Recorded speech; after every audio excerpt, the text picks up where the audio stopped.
Hello, everyone. My name is Julianne Meyer, and I am the host of Own Your Wellness. Happy Thursday. Oh, my goodness. It has been such a beautiful, beautiful week here in the United States. But our guest today is coming to us from the UK.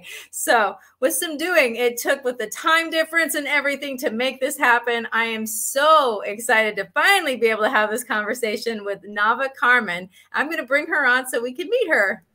Hello, how are you today? Really good, thank you. I'm delighted to say that even though I'm in London, it is not a grey day today. So I'm finally meeting you in a place of sunshine, which is so unusual. I love that. I love hearing that. See, it was meant to be. Even the sun is shining.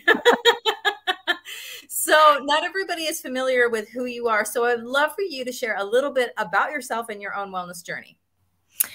So my name is Nava Carmen, and I'm actually an Australian living in London. So you're going to hear a pretty mixed up accent because I also went to an American school for some of my early years. So it's a little bit of everything in there. I was planning to move home when I met my husband, and 25 years later, here I still am. So I'm coming on today. My wellness journey has lent me really on a pretty straight trajectory. My own experience was that when I was much younger, when I was finishing school up, I had ME. Which is called in America chronic fatigue syndrome, I think. And at that time, it was very much thought of as a mental thing affecting you physically. And thank God I had a mom who was really into holistic health. And she met somebody who used to put needles into people. And now I know that he was unlicensed and didn't really know what he was doing. And if he had, he probably would have helped me get well much earlier. But what he did do was put a needle in my head, which was the only thing that took away these terrible headaches I had. And that single experience of having a needle in my head that was transformative completely changed my path. So I was going to school, I was doing art history, planning to be a lawyer, and that did not happen. Instead, I finished my degree, and at the same time, I trained as an acupuncturist and as a herbalist. And then when I got well, obviously, my own health journey was so much changed and altered for the better from that experience. And then I got into my first year of practice, and I had a lady come and see me. This is 22 years ago now. I've been doing this my whole adult life. And she said to me, look, I've been told I'm never going to be able to get pregnant. And she'd had an IVF cycle, and heartbreakingly, she'd lost her baby just before he was viable. And so she'd given birth, and she'd come to me on that emotional healing journey, getting her ready for the next IVF cycle. She'd bought all her drugs. And at the time I was really young. I didn't think anything of it. I just met her where she was, and we did our thing. And then she got pregnant, and, you know, her son is now like grown up, 22 years old. And it was like a little, you know, in America, you have those big hands. When you go to a basketball show, you've got those big gloves. People are like, you know, the pointy finger ones. And I felt like it was like a little hand of God, a big pointy finger coming down and saying, this is what you're supposed to be doing with your life. And so I went into working in fertility, and the journey has been from there. So 22 years later, although I still have a practice, what I spend most and a lot of my time doing is training colleagues to work at the level that I work at, a postgraduate complex level, and also working to make sure that my practice is a supportive place for people in different sorts of bodies. gender non-conforming bodies, people who are queer, non-binary, people in larger bodies, and really making sure my practice is open from a fertility and obstetric and a pregnancy support point of view to everybody who comes my way. I love that inclusiveness because, you know, we don't all fit into some sort of cookie cutter experience and body. And I love that you want to help people, just people. There's no expectations, just this is what you want. I want to help you. You know, I'm somebody that was, well, long story short, I ended up ingesting a lot of hormones when I was younger because I worked in a compounding pharmacy and I didn't have the proper protection for breathing. So I was told that I could never get pregnant. And I'm wondering, for somebody like me, I wonder if part of it is that I think I can't. And I'm curious, like, what would be different between maybe what you would do and just like a doctor? Okay. I think you've just asked me the perfect question, but you should also brace yourself because I'm about to give you the answer. All right. The question really has three layers, right? One is about the medical establishment and what they do that we do or don't do. And the other question is it just in your mind? And the other question is, what do we do about that? So the way all my fertility support trained acupuncturists work, we're kind of like detectives. So we have lots and lots of integrated skills. I always say that we know more about what an IVF clinic does than they do about what we do, right? So we sit in between you and any fertility treatment you might need and help you on your journey. And so when you go to a fertility clinic these days, with the best will in the world, even the best clinic is still going to be there to sell you or to serve you with some sort of assisted reproductive technique. They're not really there to find out why. That's where we sit. So someone comes in on board with me and we have a very long consultation. We speak for 90 minutes and I have seen all of your notes and every blood test and scan and operative report, everything you've already got. I've already reviewed it by the time you sat in front of me. And from there, I then ask you loads and loads and loads of questions. And I arrive at the end of our consultation, not just having a really good idea about what needs to happen to figure out why you are in this place, but also here's the person you need to see. Is it a Western doctor? Is it a surgical team? Is it a hypnotherapist? Is it, you know, whatever it is, we will guide you through that program. And so what that means in practice is that by the time you may need some sort of assisted fertility, it's much more likely to work first time and you'll be in a much better place emotionally to have that, and you'll be empowered with knowing the questions to ask, not just to get the best out of your treatment, but the whole experience, including me looking, for example, if my clients have to go through an IVF cycle, I'm looking at blood tests they get back, at scan reports, I'm adding value all the way through. So it's a slightly more circuitous route in one way, but you know, the number of times over the years that I've had clients say, you know, I'm just going to go for an IVF cycle and it hasn't worked, and they end up back with me 6 months, a year later, and then they either fall pregnant naturally or it works the next time, because the foundation of your health is what we will do, and from a healthy person comes a healthy baby. And to answer your question about is it in your mind, I think you can't take the mind and the body away from each other. And see, I'm a type A myself. Not a type A women, right? We're used to being in control, and it's harder for us to relax, truly relax, right? As opposed to performatively relax or do the things we're supposed to do. And you can't make yourself relax. But there are things that we do that are really very clear, and steps that I take my clients through, we all take our clients through, that help their body and their mind align to give them the best chance. And then the third part of your question is really, what can we do about someone like you who's ingested lots of drugs inadvertently? Well, here's when we partner. We partner beautifully. I work with functional medicine nutritionists who, you've got the Institute of Functional Medicine in the States, and their training is second to none. It's not a dietitian or a nutritionist training. It's a very different experience. And what I do is I work with someone like that and we do tests for you. So we look at your detoxification pathways. This is not woo-woo stuff. This is science. And this is women metabolize estrogen, for example, down 3 different possible pathways. If we can see which one you're doing it and it's the wrong one, we can help you detoxify better. So for women with endometriosis, for example, it's an estrogen dominant problem. We can figure out how to get on top of that with you. And then I, as a herbalist or an acupuncturist, can translate that into Chinese medicine and treat it in a way that's really potent. So whatever you end up doing, we're that first port of call to get your health in such a good shape before you go on to do anything else.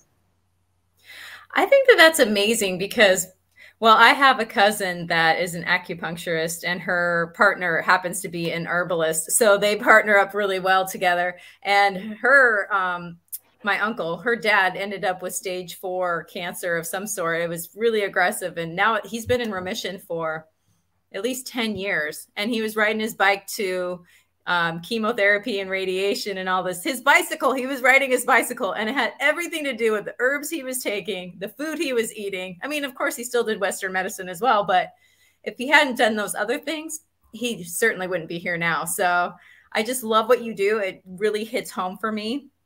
But not everybody is really familiar with what an herbalist is. So would you mind explaining that a little bit? Love to. So what we do is we inhale a pharmacopoeia of information when it comes to herbs. So I'm going to pick it up, but like my materia medica is literally this big, and we have to learn all of them off by heart. And when you do Chinese as opposed to West, so Western medical herbalists, my understanding is a lot of them either do single herbs or they do make combinations. But Chinese medicine, each herb not only has a pharmacological property we have to learn, but it has its own language from a Chinese medicine point of view. So let's say there's a herb that we need to nourish blood. So let's say someone has really periods that are really scanty. So we'd look in the blood nourishing category. But of the 15 odd herbs or 20 odd herbs we might have, we're understanding which ones might produce more estrogen, which ones nourish blood from a Chinese medicine point of view, what their temperature is, because if somebody has a whole hot condition, you want to put in a cold herb. So understanding the nature of the herb, that's where the Chinese medicine, the beauty of being able to individualize comes. We're understanding how the herb works in the different meridians or channels in the body, which support the spleen or the liver function. And then we're pulling together a synergistic group of herbs for you as an individual, which can be anywhere between maybe on average 5 and 15 herbs. And we're tailoring it to you in your needs. And certainly in the way I treat and teach. For example, if someone comes in and has had a miscarriage or has had a really short cycle, we can look at your progesterone levels with a blood test. This is where, you and I are on the same page about integrating the two, right? We look at your blood tests, but then we translate that into Chinese medicine. We give you yang tonics and blood tonics and all the things you need. And then we retest to make sure your body is responding and the progesterone level is rising. Obviously, I know the answer to this, but that was a beautiful description, by the way. Especially in the United States, there's this idea of, I'm going to do it on my own. I'm going to do it by myself. I'm going to get it off Amazon. I'm going to, and then they don't really understand, well, I can tell what's wrong with me and I'll just buy this herb, or I'll just, figure it out on my own. But I want the audience to really understand the value of working with somebody such as yourself, because of the knowledge that you have and the ability to get it right the first time, or to not just guess and mess things up worse. When you are working with somebody, what does that process look like? I know that you speak to them for 90 minutes as, a consultation, but then do like the herbs adjust as you go along, and then if you're healthy, do they come see you still just to stay healthy? Because I'm all about, I'd rather be healthy than solve my sickness. So how does that work? Well, we'd probably be out of business if that was the case for most people, I think. Beautiful thing, music to my ears. Because I work in the fertility world, I tend to not see people unless there's a problem. Sure. But once I've seen them and we've had that consultation, I'm someone who is very results oriented.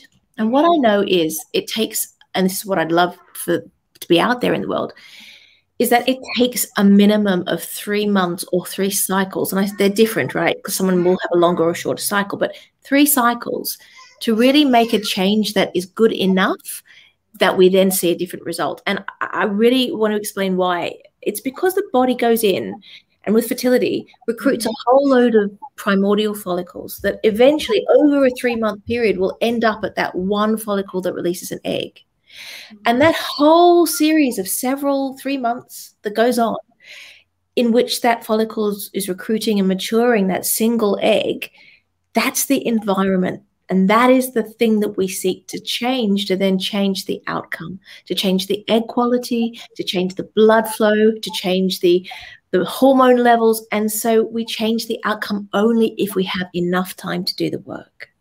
So after all these years in practice, I don't take anybody on unless they're willing to give me at least 4 months, because I just don't get the results anymore unless someone's willing to give me enough time to make a change that's visible. And then I audit my practice. And this is what I teach also.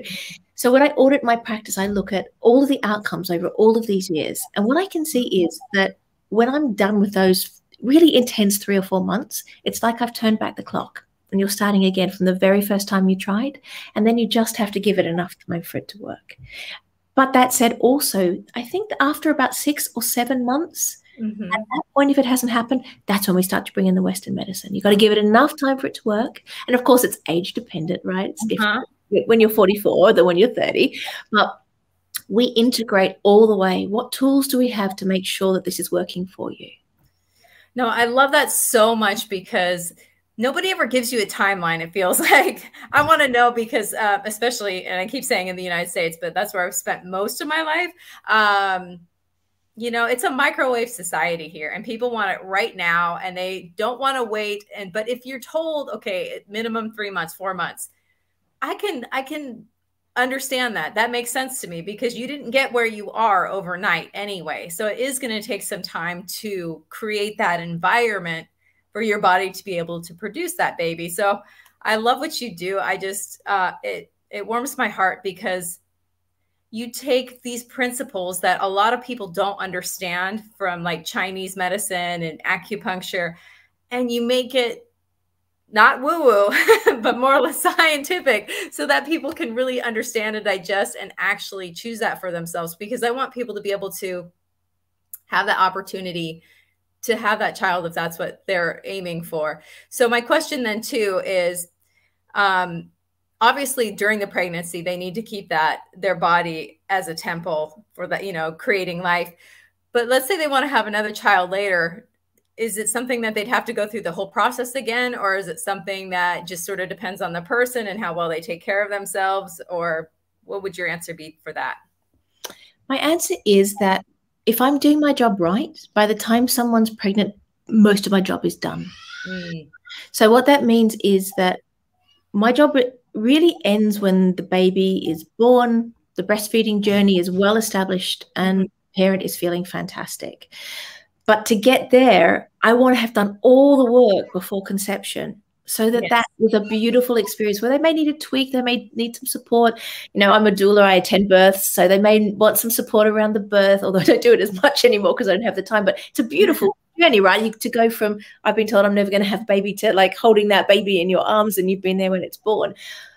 But the job should be, if you put the work in, the job is done before pregnancy, because where you are before you get pregnant is my experience. Unless something happens, you know, things happen. But by and large, where you start is where you end up. Yes, no, that's so true. I always quote my spiritual mentor on the show, but he always says that, and this is, I mean, it's just the laws of the universe, but everything starts in energy. Absolutely everything that is created and physically was energy at one point. So what I'm hearing you say is that you help change, and I don't like to use the word manipulate, but you adjust the energy of the person that you're helping so that it becomes an optimal place and they're healthier and they have the right. Am I hearing you correctly? Yeah, absolutely. All the tools are there. We just have to look at why they might not be working. Is there a physical obstruction or hormonal obstruction, an immunological change that needs to happen? And so, yeah, when we adjust that and get that right, then things flow from there. I love that so much, because it just makes so much sense to me on every level. I'm curious too, though. I know that everybody is a bio individual and, you know, we're all created differently, but I'm curious if you see a lot of the same sorts of issues with women, and does it ever have to do with the man? Oh, so glad you asked that.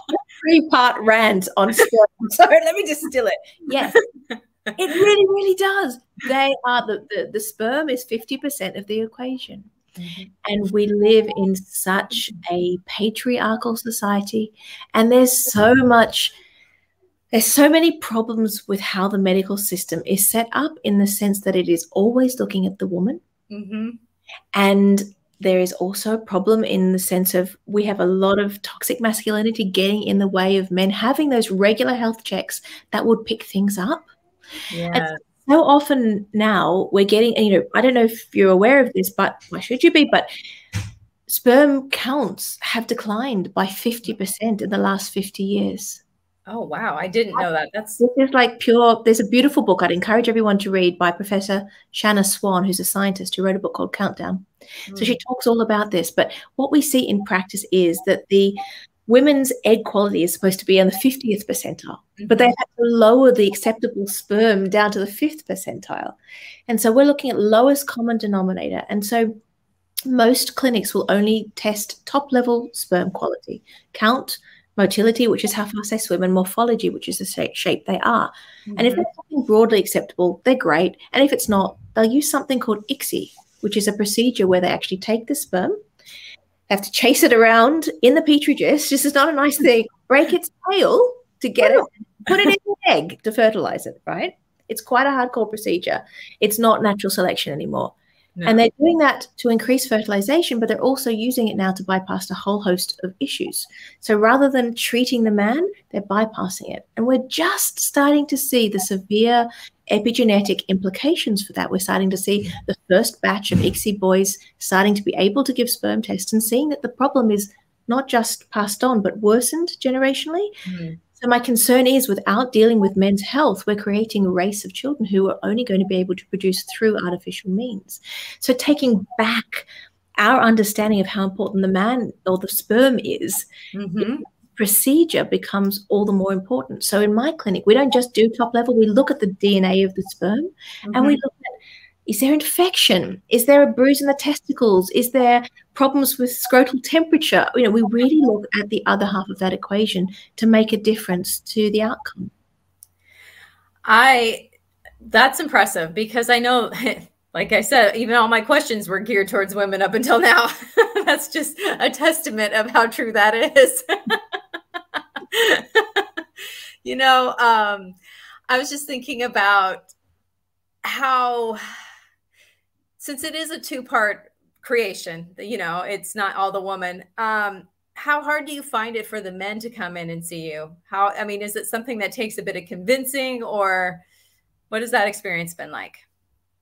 I've had one man in 22 years come in of his own volition. Oh, wow. Every other person comes in through their partner.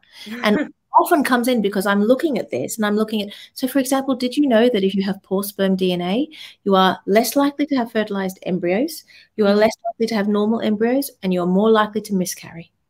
Wow. So recurrent miscarriage, the first thing you should be doing, apart from looking at the woman, is also looking at the DNA of the man's sperm. So people come in and I'm doing this consultation and I'm like, where is all this information? So before I start treating you, let's just figure out, where am I supposed to be treating you?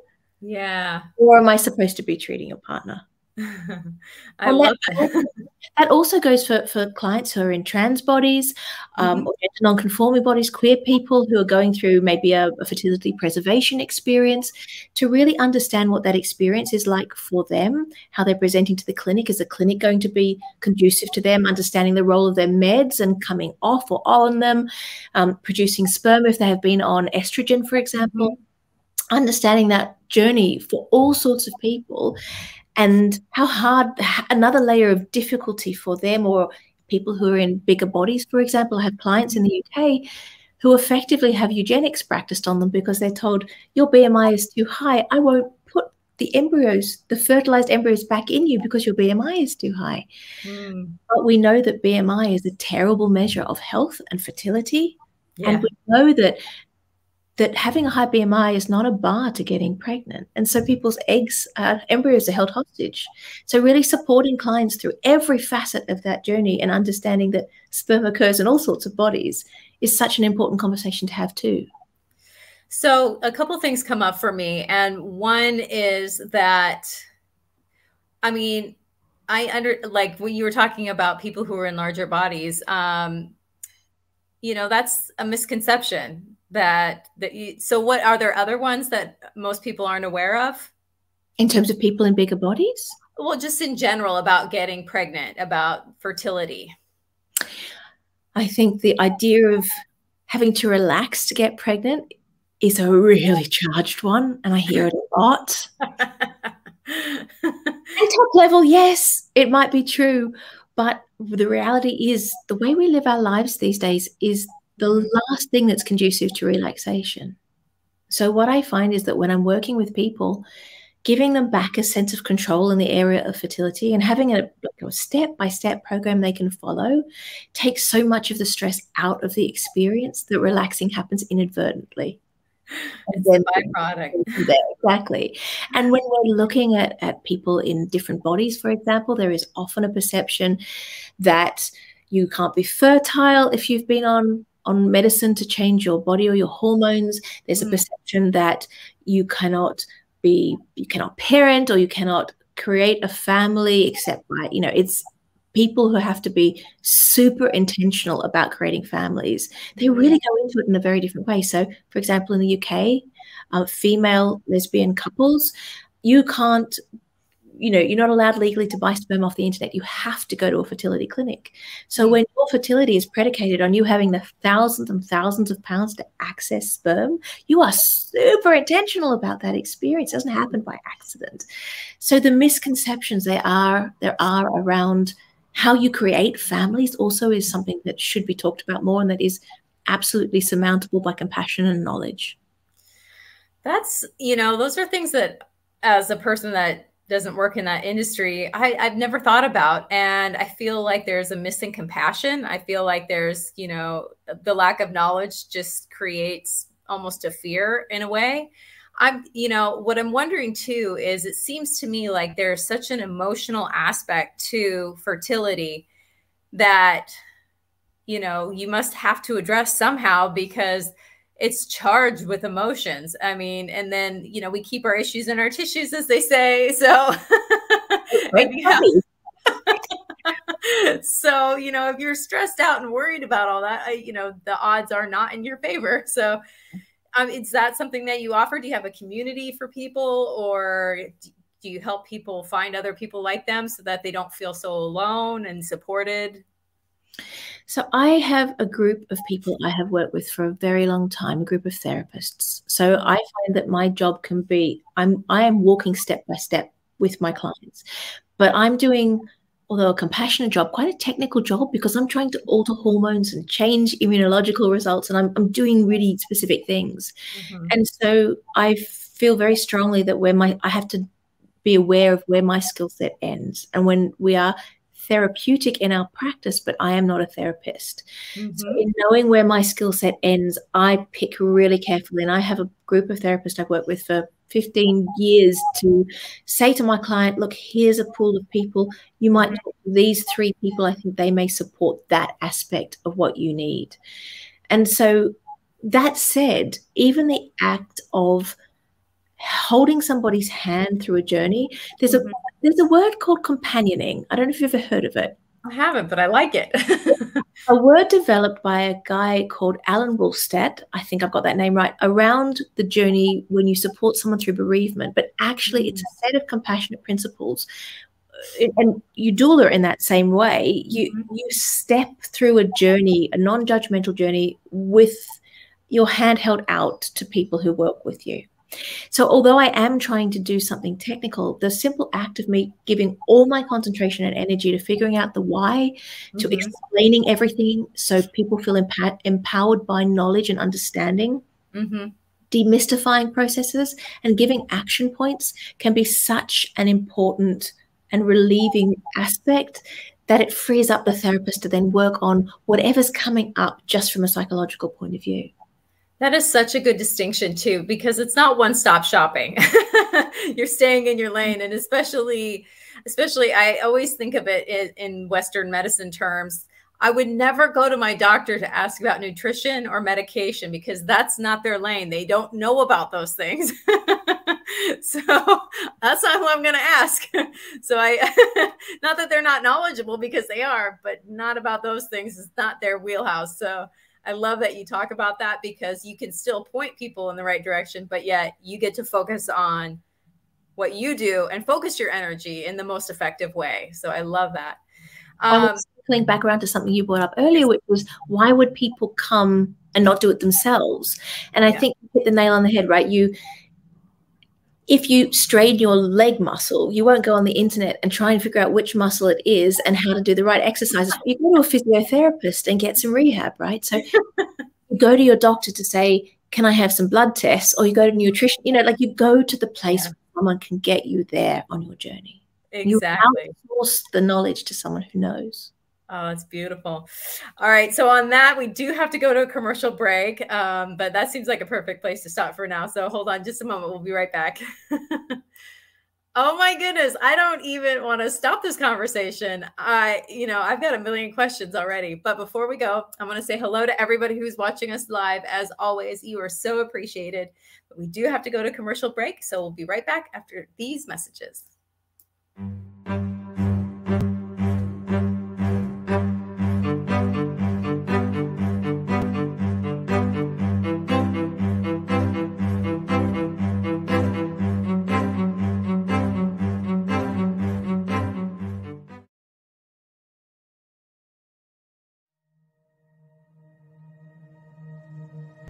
Now, you can vibrationally align your aura. You can gain a larger and spiritual perspective on life, relationships, God, people, wellness, and money. You can also have moments of meditation and reflection any time of the day. And reading the thrilling, adventurous, and mystical story of Shiga will just add more faith to your daily experience of the mystery of the universe.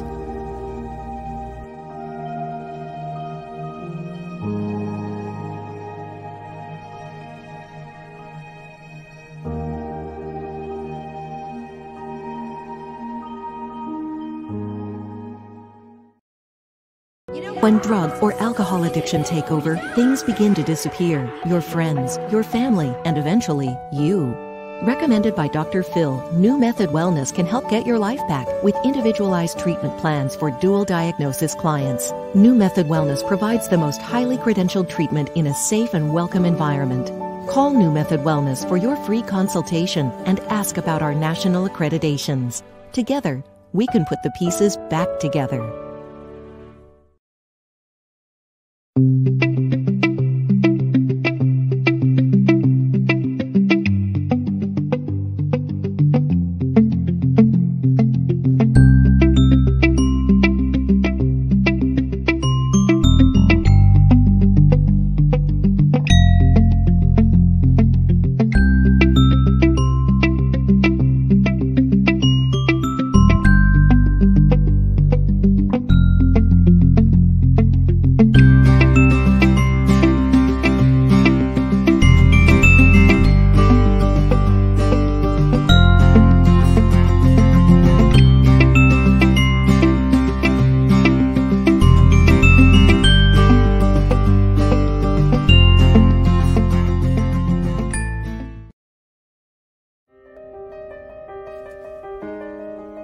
As human beings, we are meant to thrive in an environment where true love is shared,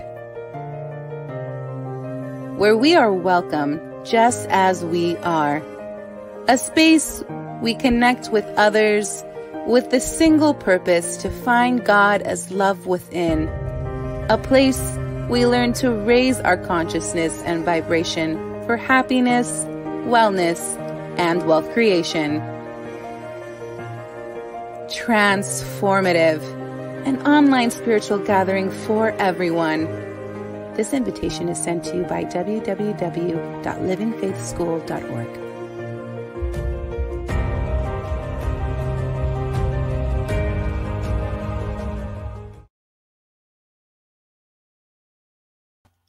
Welcome back, everyone. If you're just joining us now, my name is Julianne Meyer, and I am the host of Own Your Wellness. And today's special guest is Nava Carmen. Let's bring her back. Hello, hello. Hello. I want to make sure that people can find support. So how about what is on this website that I have listed down below here? So that website is the website where you can find a practitioner I've trained. So we've got 100 people coming through all over the world. We've got people in America, Canada, Australia, and New Zealand coming through. Loads of people in the UK. So if you want to see someone who's been trained by me, that is where to go. And most of the people I've trained also do online consultations too. So at least initially, the consultation where we're doing the detective work, that can be accessed anywhere in the world.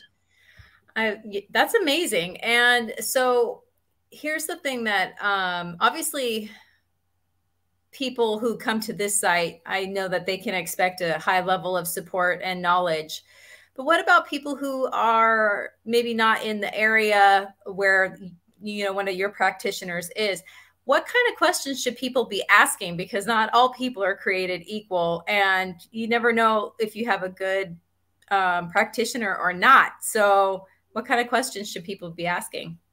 So I can only give you my understanding of what that would be. So leaving room for somebody else to have a different opinion on this. But what I would like to see if I was a consumer is somebody who asks questions. I'd like to have someone ask me about, can I see your blood tests? Can I see your previous scans? Can I see your operative reports? Can you tell me about your last couple of cycles? Can you tell me about your partner and your lifestyle? I'd like to encourage the consumer to see someone who is super knowledgeable about all things Western medicine as well as Chinese medicine, and has an understanding, therefore, of how to integrate those two things together. So someone who has that detective-like approach.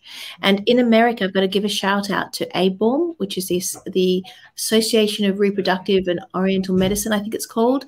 And they have people who have also been trained in some of that integrative work. So that is a place to go. And I'll give you the details of that. I completely forgot to do that before we started, but they have started this process in America too. So that's a good place. And they're scattered all over the States. So because most of your audience will be in the States, I want to mention that they are there and doing some good work. That's a really helpful resource, because for somebody who has no idea where to start, or, you know, what to expect and what's reasonable, you know, or just because somebody worked for, or something worked for somebody else doesn't mean it'll work for me. I just kind of feel like it's one of those types of situations where you have to do your own detective work to discover if that's going to be a good fit. Is that, you know, why you said ask questions? What about if somebody doesn't really want to do like a consultation? They just want to start. Is that a red flag, or is that just that's a red flag? Yes, to me, it is a red flag. Some people would put forward the argument that from a Chinese medicine point of view, you can ask questions about that person and how they present today and know everything you need to know. But my argument to that is that when the whole Chinese medicine language began so long ago, they didn't have IVF. They didn't have drugs. They didn't have all the tools and the things we know today. So, and what I teach is that some of our information needs to be updated so we can modernize our Chinese medicine language to fit in with how Western medicine has evolved too. So that's where I take my training, I think, to a very different level, because we've just brought it bang up to date. And because my own area of specialty is what we call reproductive immunology, it's really looking at the systemic influence of the immune system on fertility. And so what I do is just that different level. That's impressive. I've never really heard anybody put it that way before, and I've never thought about it that way before. Could you expand on that just a little bit? So what, the reproductive immunology bit, or the bit about Chinese medicine and how we see things? Immunology. Immunology, okay. Broadly speaking, the body, there are different aspects of the immune system, but broadly speaking, if I just talk to you about Th1 and Th2, it'll give you an understanding about what I mean.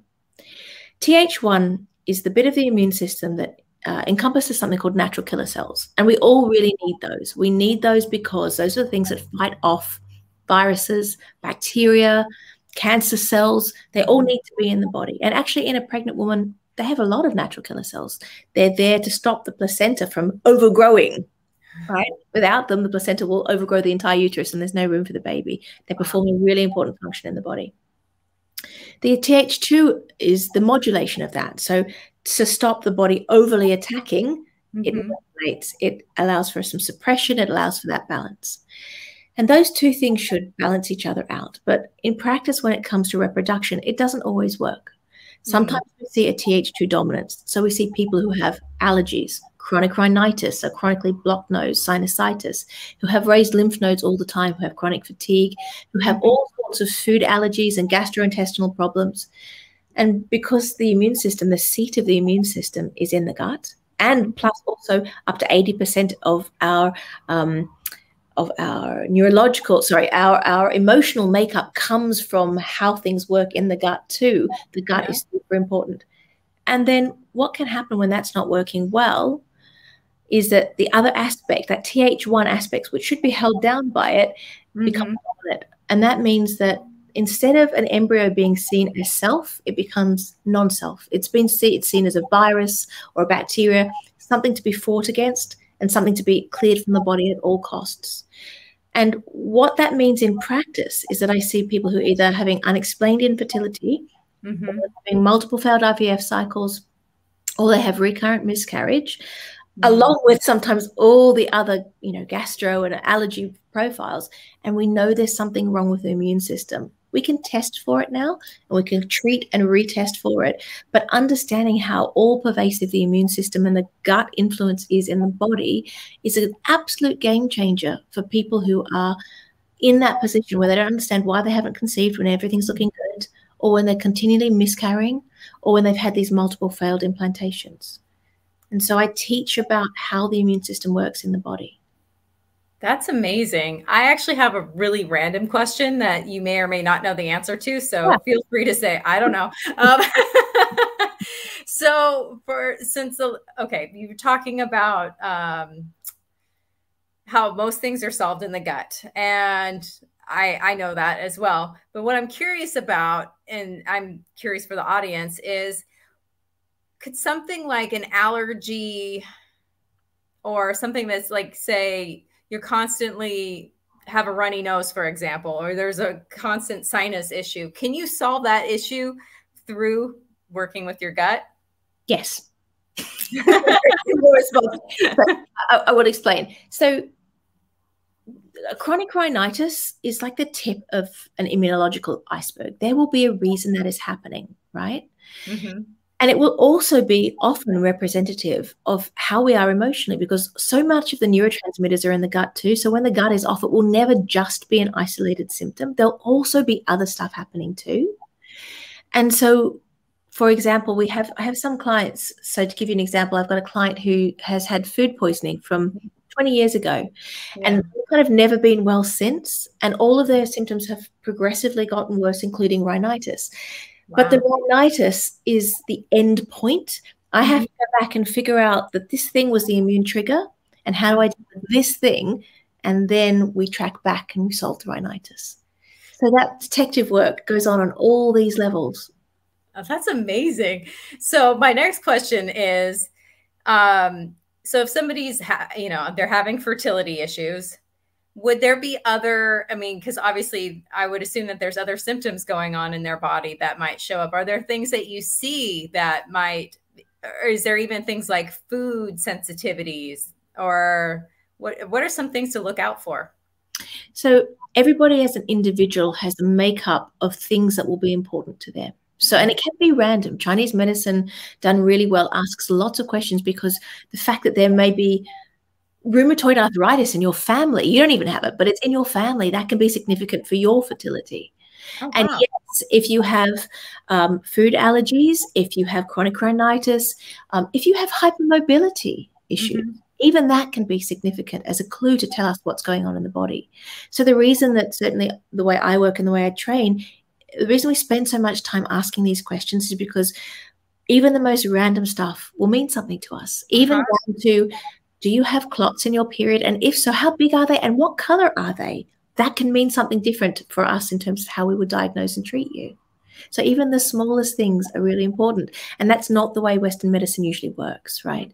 You're in a hierarchy. You're not in a relationship. When it comes to Western medicine, you're told. You're not given space to think, question, be introspective about your own health. You're not given a space to look at the timeline of how your health has evolved, which Chinese medicine and functional medicine does. So it's a really different dialogue that opens up a journey where you can explore for yourself your own health and your own health experience and make changes for the rest of your life. So my question then too is, what are your thoughts on things like birth control pills, especially as the woman gets older? I mean, is it a personal choice, or is it something that can actually affect your fertility, or does it depend on the person, or what are your thoughts?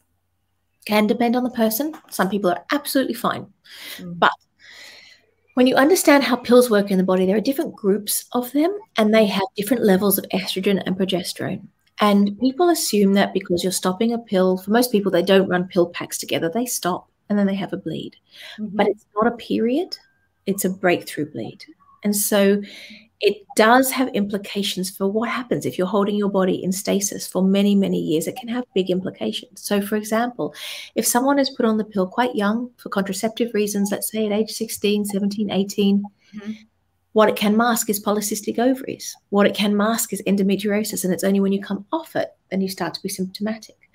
There's also a lack of knowledge about the fact that something called AMH, anti-Müllerian hormone, which is often used as a measure of egg quality incorrectly, that can really be affected by having been on the pill. So if you come off the pill and a couple of cycles later you test your ovarian reserve because you haven't gotten pregnant and it's low, there's a lack of understanding that that is something that studies show is related to you having been on the pill. But if you're doing that within a fertility clinic, they'll say to you, oh my God, your ovarian reserve is really low. You must act and have fertility treatment now.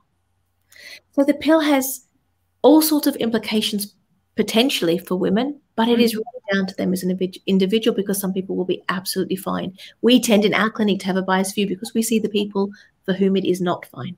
Yeah, exactly. Well, you know, I find it fascinating how we tend to treat our bodies, especially as women, how, you know, for example, they might want to take the pill just for convenience sake and then not understand when all of a sudden they want to get pregnant, why maybe they might have done something, you know, like it was for convenience sake or something along those lines, as opposed to, you know, and then they wonder, why am I not getting pregnant? And it's like, we've got to really take care of ourselves. But the pill was made for liberation, right? It's done its job from that point of view. Yes. It's now being used to, instead of finding out why someone has irregular periods or why it's being used as a mask. And I don't know if you know this, but they did trial a pill for men and it was discontinued because of all of the side effects. All of the same side effects that women routinely put up with as part and parcel of having the pill. So I'm really keen on the femidom or the condom or non-invasive methods of preventing conception, just because I'm coming from that point of view, both from the patriarchal point of view, but also from a fertility point of view.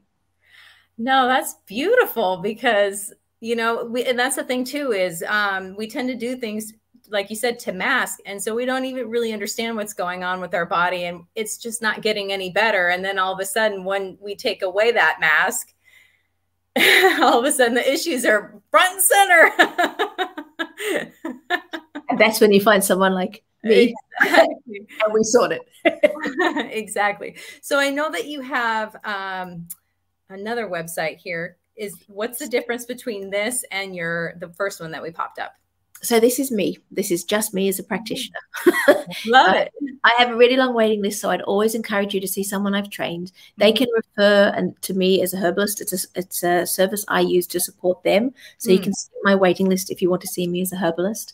But this is just a way to see how I work as a practitioner myself.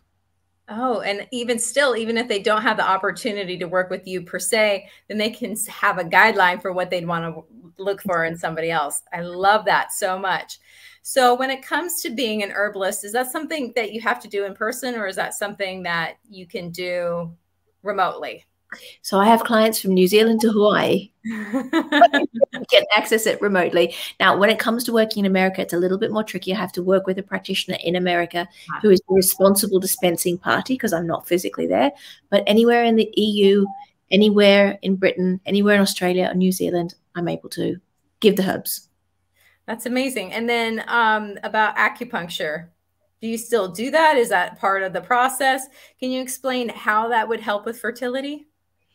So I would say, to use the analogy, herbs are the root and acupuncture is the branch. So herbs enable me to go really deep and, for example, to do nourishing of blood and strengthening of chi, all the, and then when people come and see me, which they will do every week for that 3 or 4 month period, I would be saying, how are you today? Let me look at your basal body temperature chart to see what's happening with your hormones and let me adjust based on where you are today.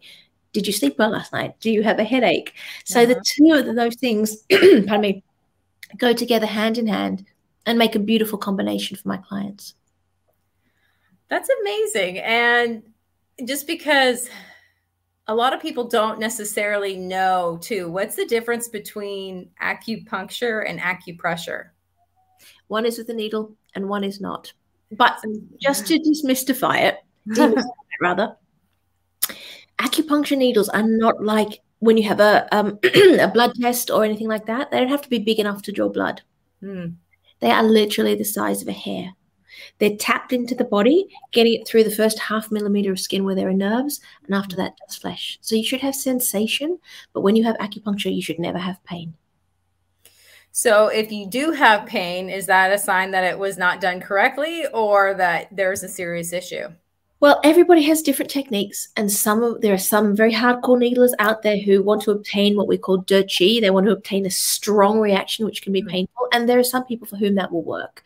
But certainly my experience of treating Western people, I can do very gentle needling, and in Japanese style needling, also very gentle, often non-invasive even. Acupuncture needles are held on the skin, and we get beautiful results without causing any pain. So every practitioner is different, but to my mind, the process of having needles put in should be pleasant, and then you should be able to lie on the couch and almost go into the same altered state as you have when you're under hypnosis. You go off somewhere. You're aware, but you're not there. And that's the beauty of the needles. Done right, it should be this lovely therapeutic experience. So my other question too about, well, not necessarily acupuncture in particular, but for somebody who has fertility issues, since that's what we're talking about, and they come to you, and do they also definitely need to have acupuncture, or is it kind of like maybe that would work for you, or maybe a different modality might work better for you? Does it just depend on the person, or is that just kind of like basic? To a certain extent, it depends on the person. So, for example, if I have a needle-phobic person, there's no point giving them acupuncture. That's going to get a layer of stress they just don't need in there. But then I also have a conversation that says, look, we can do all the things, but you might just get there a bit slower. My own approach is to throw everything at it from as many different angles as possible, because I know that if I do that, 3 or 4 months is all I need. But how, you take some of those tools away, and then it just is a longer process. Well, that makes sense. And like you said, if somebody's deathly afraid of needles, it's not exactly going to help. And a patient screaming on your couch is not good for anybody's mental health. No, definitely not, especially if there's somebody else there too. So I'm out of here. Sometimes if patients are kind of like just a bit scared and of them, that's not a problem. But if there's proper needle phobia, that's not a thing that I would encourage people to do. So we're running out of time. We're almost to the end of the show. Can you believe it? It goes so quickly. It does. I would just love for you to share any major points, thoughts, feelings that you want the audience to know, or you can even reiterate. There's a couple of things that I think is important. Firstly, be a couple in this process. It's really important that your partner, whoever that is, shows up for you in this process, which means that you both take responsibility for doing the things you need to do to be healthy. So that's my baseline for everybody. That's important. And the second one is to find a practitioner, whoever you go and see, who is, if needed, to be having a diverse practice, who is aware of misogynoir, which is where sexism and racism intersect and how it impacts people of color in the medical system, to find someone who practices what we call the HAES approach, which is the health at every size approach. So somebody who is used to treating people in bigger bodies, someone who is supportive of any kind of reproduction and whoever you choose to show up as, and someone who understands enough about Western medicine that they can use all the tools to integrate right back down to Chinese medicine to give you the best options.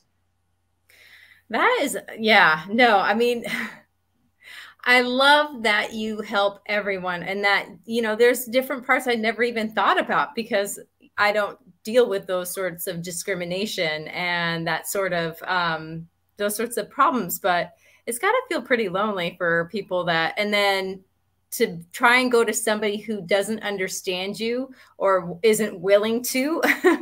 How are you ever going to get the help that you need and deserve? So I love that that is an option, because I don't think a lot of people know that. And, you know, even though maybe I don't have to deal with that, I know people who do. And so now I can be that beacon of light and hope for, say, hey, this is where you go. So I want to make sure that we pop this up again as well, because I want people to be able to, at least if they can't work with you, then they can definitely find somebody that will be compassionate, caring, and knowledgeable, and be able to help. Because like you said, results oriented.